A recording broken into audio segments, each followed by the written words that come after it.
salaamaaleykum wa rahmatullah yow mi si sunu sécurité dalal ak jàmm si vidéo bu bees bi si vidéo yële jàll defoon nañ benn vidéo ci wax ci wàllu graphical user interface ci Linux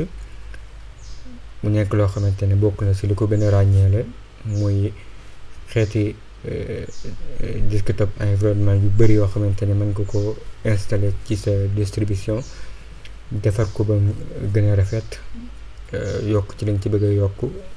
wala nga wàññi ci liñ ci bëgg a wàññi ci lu jëm ci wàllu rafetal. waxoon na ne dinañ jël yenn desktop environnement fii daal koy installer comme wane nan lay mel. defoon nañ benn vidéo boo xam ne comme introduction, boo demee si playlist dinañ fi dajale vidéo yi dañ ci gis bii moo nekk ni mën nga fa dugg seetaan vidéo bu njëkk bi. tey dinañ installer XFCE ci sunu Ubuntu pour nga xam nan lay mel, ak bu dee bëgg nga koo utiliser mën nga installer ko daal koy utiliser, ndax am na ñoo xamante ne xëy na xamuñu comme genre desktop environnement yooyu noonu nan lay mel, wala dañ koy dégg rek. ni ngay njëkk a def mooy dañuy dem sunu Ubuntu, dangay dem sunu Ubuntu ñu dem ci terminal bi pour ñu installer ko. bokk na li gën a ràññeele bii ñuy installer muy XFCE muy woyof gi mu woyof na lool. am na yoo xam ne boo ko comparé ak moom boo ko bëggee utiliser day lekk RAM bu bëri wala CPU beeg yu mel noonu. bu dee bii moom woyof na lool, dañ ko defar ngir li ngay liggéey si liggéey comme woyof gi moo gën a gaaw pour li ngay def, moo tax mën nga ko installer. boo xoolee bi may defee vidéo nii nga gis ni moom laa ci installer nii mu nekk yi nga xamante ne yi ma gën a bëgg la, ndax woyof gi mu woyof ak ni nga ko mën a def ba mu gën a mën a rafet. boo demee sunu Ubuntu li ngay def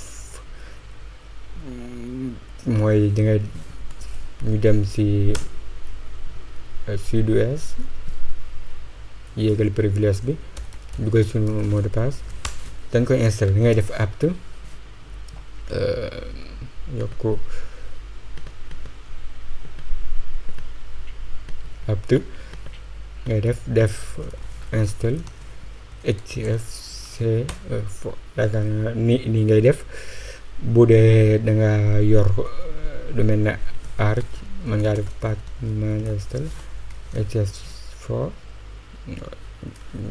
yaakaar naa nga koy installer.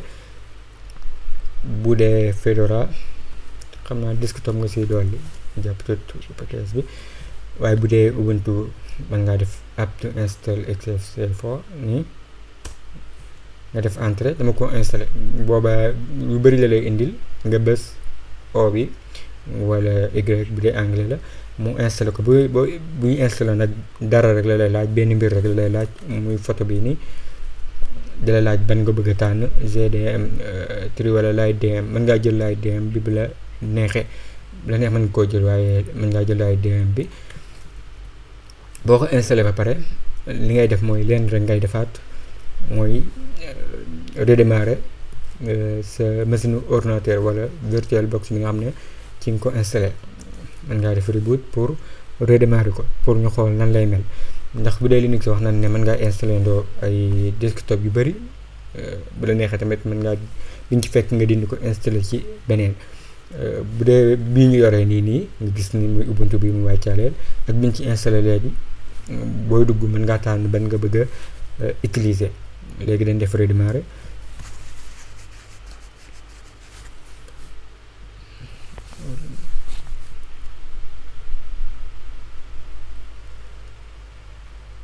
ñu xaar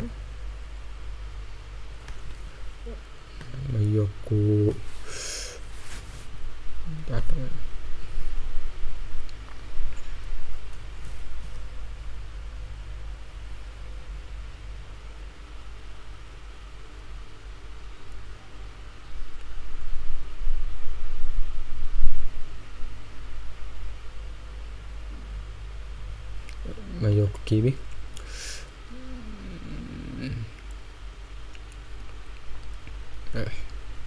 taxawaay comme ni nga ko gisee ni comme tableau bi nga daan gis dugal sa mot de passe jàll da nga gis ne am na leneen lu ci affiché muy lii nii ci kaw boo xoolee icône bii nii moom ngay bës boo bësee mu ne la ban nga bëgg a tànn boo dugg ban environnement de bureau nga bëgg a tànn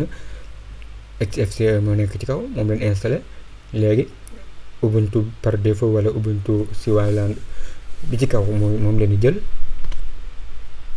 boo ko jëlee nga dugal sa mot de passe def entrée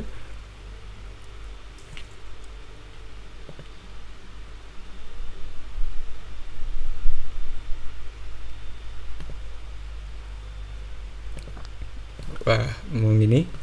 moom buy bopp di wàcc nii lay mel da ngay xool ne comme da nga naan lii de moom ñaaw na wala nangam ak nangam waaye boo ko gisee boo xoolee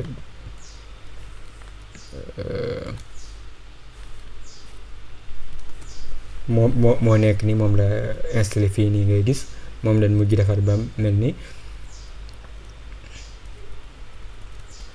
boo ko installé lu ñu njëkk a xool mooy nan xool lu jëm si wàllu paramètre du bureau comme niñ ko gisee woon ci vidéo bu njëkk bi boo ñëwee fii nii mën ngaa gis changer fond d'écran bi nga bëgg a def photo yi nga gis ne si dossier bi la nekk mën ngaa tànn beneen dossier comme dossier bureau bi bu dee bureau bi photo yi si bureau bi la nekk mën ngaa gis bureau tànn photo yi waaye XFCE mooy par défaut fi mu toll nii dossier bi yaa ngi koy fekk ci bu ñu demee suñu terminal dossier bi fii nga koy fekk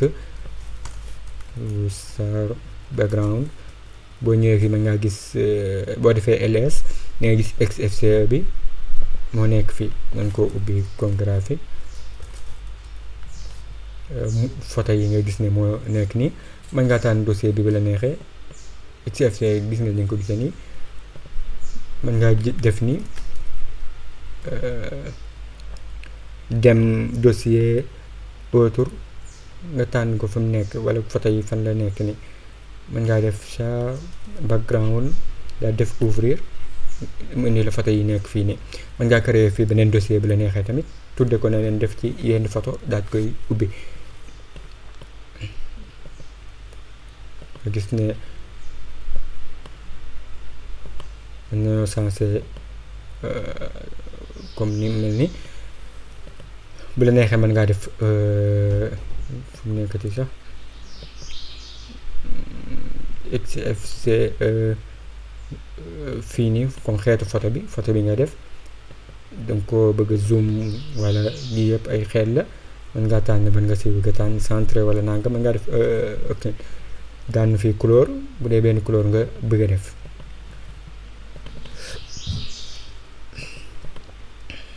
comme ni nga ko gisee fii nii mën ngaa def sensé fond d'écran bi muy sensé wu par 10 minutes bu dee comme photo yi yëpp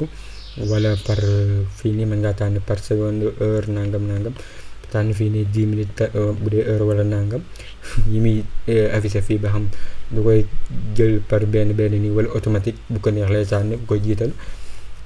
mën ngaa ñëw menu mën nga fay fekk yeneen donc fii duñ jël yëpp dañuy wane yenn yi rek comme fii dinañ fi wane comme menu application bi comme fii lañ daan ñëw pour génne seen application mën ngaa def clic droit ci kaw bureau bi fu amul dara nga dem application même kii ngay gisaat mën ngaa désactiver kii bi nii boo ko désactiver nga gis ne application bi du affiché ci foofu icône application bi menu bi am nga fii tamit yeneen yoo xamante ne mën nga koo tànn buñ ci gën a ràññeelu ko comme workspace bi xam naa mooy no d'espace fii nii travail yi xam fii am nga lu ëpp benn espace travail mën ngaa liggéey fii dara ubbi fii beneen espace comme ubbi bi bureau bi di si liggéey après dem fii nga xam ne am nga fii carte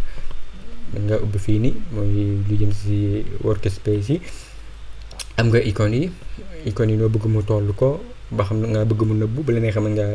kii man moom toujours damay nëbb samay icône moo ma dàqal bu dee da nga koy affiché mën ngaa tànn ndawaay bi mu sew lool comme mën ngaa def 25 par défaut 48 la nan nga bëgg mu orientation bi jóge ci kaw dem vertical yi yëpp lu neex mën nga koo tànn mu ne la ndax noonu nga ko bëgg organiser nga la ko waaw nga gis ne da koy organiser moo xam ci côté yi da koy yóbbu wala xam naa si côté bii nii la ko yóbbu si suuf yóbbuwaat ko ci kaw. mën nañoo yokk fii si suuf comme lii nii bu la neex mën nga koo afficher comme non réseau yi mën nga koo nëbbu corbeille bi bu la neexee mën nga koo nëbbu système de fichier bi répertoire personnel bi ak yeneen yi yëpp mën nga koo nëbbu. buñ demee am nañ si application buñ fa duggee paramètre lu jëm si paramétrage saisonnier de paramètres comme fii nii am nga apparence comme fii am nga fi ay style icône yu bokkul comme nga gis nga gis ne format yi nan lay mel comme ñu ubbi fii benn dossier gis nga ni mel nii comme genre thème la gis nga ni mel am nga daal nga gis ne mën ngaa télécharger yeneen thème installé ko ci biir daal di tànn thème yooyu comme bu mu ubbi machine bi su ma defoon setting manager mooy français bi noonu comme apparence day gis nga thème bi ma tànn ni bu dee fii nii danga ko si installé rek am nga si icône mën ngaa ñëw icône après tànn yan xeetu icône nga soxla comme icône bii ni souris bi dañ lay mel. après mën ngaa ñëw si plus mini mi nan nga bëgg mu toll ko mën ngaa ñëw si paramètre karna fii bar outils yi icône texte si wun yëpp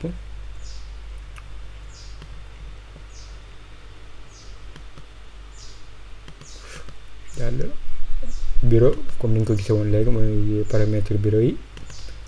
am nañ fii tamit comme espace travail 4 la bu la neexee mën ngaa yokk wala nga wàññi ko 4 mën nga ko yokk wala nga wàññi ko comme ni ñu ko gisee ni du jëm si wàllu paramètre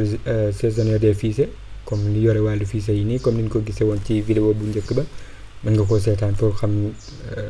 tur yi ak lu ne li muy jariñ. mën ngaa xool fii comme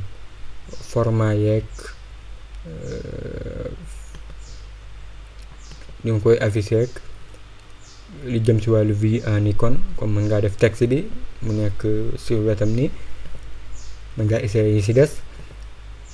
li jëm ci panel yi ñu ci ñëw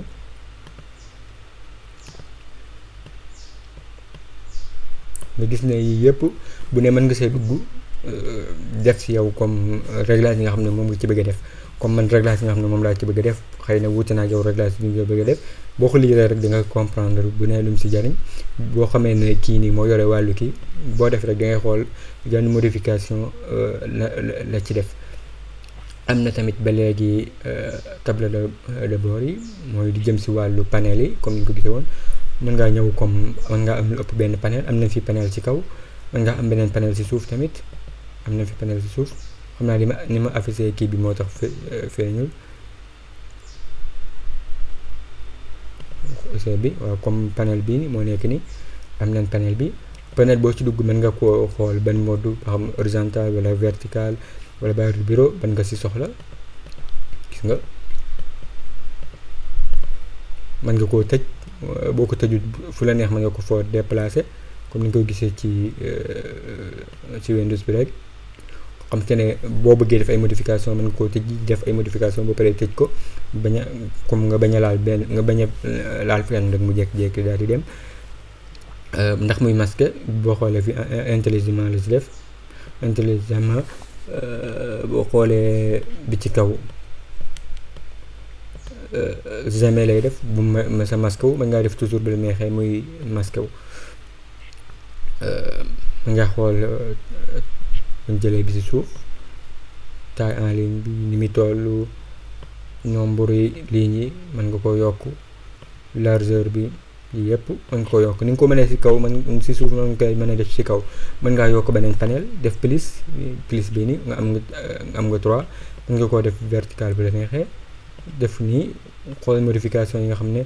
non xool modification yi nga xam ne moom nga ko bëgg a def ak li nga ci bëgg a def apparence bi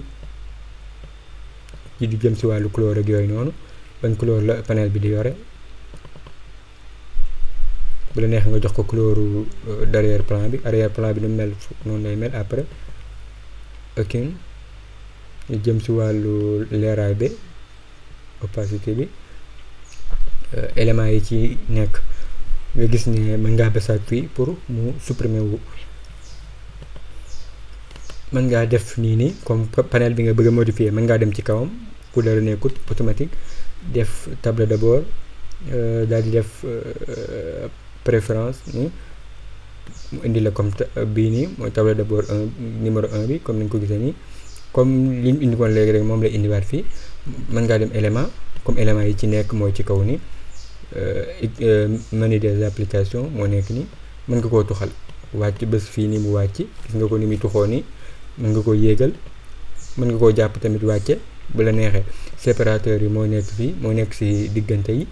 pour ñu bañ a jegante wala ñu laalante bu la neex mën nga koo supprimer boo bësee ci moyen bi nga gis ne mën ngaa télécharger XFCE comme gis nga comme ni mu mel fi mu toll nii mën nga koo télécharger après nga mën ngaa dem YouTube def XFCE thème